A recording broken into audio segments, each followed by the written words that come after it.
یک پیکان با مغز الکترونیکی. این پیکان مثل یک بچه حرف شنو حرفای صاحبشو گوش میکنه و عمل میکنه بهش. موتور روشن بکن. بله. در کاپوتو باز بکن. باز. موتور خاموش کن. یک پیکان هست که همه دیدید، منتها این شیشه هاش برقیه. فکر میکنم روی شیشه اگر آب بریزه اتوماتیکاً این برق هم اتوماتیک هست.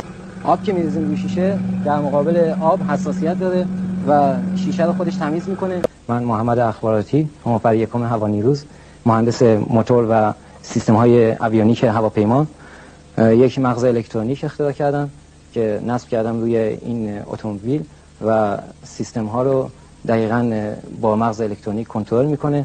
برای هر کسی که بخواد فرکانس صداشو میتونیم تنظیم کنیم روی کامپیوتر. در مورد سرعت، به ازای هر 15 کیلومتر سرعت 3 متر با ماشین روبرویی فاصله میگیره. راننده خوابش ببره تکونش میده بیدارش میکنه.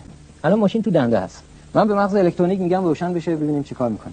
اگر که سیستم‌های استحفاظی رو نداشته باشه ممکنه تو دنده استارت بزنه و حرکت کنه و احیانا خطراتی رو به وجود بیاره.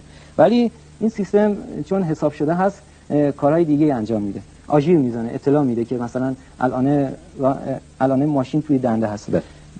موتور استارت بزن، روشن بکن. الان ماشین توی دنده هست، آژیر میزنه که الان باعث خلاص میشه. بسیار خوب، خلاص میکنه. روی این ماشین الان تلویزیون داره. مسابقه فوتبالی هست که داخل ماشین آقای اخباراتی تلویزیونی کار گذاشته و ما شاهدش هستیم.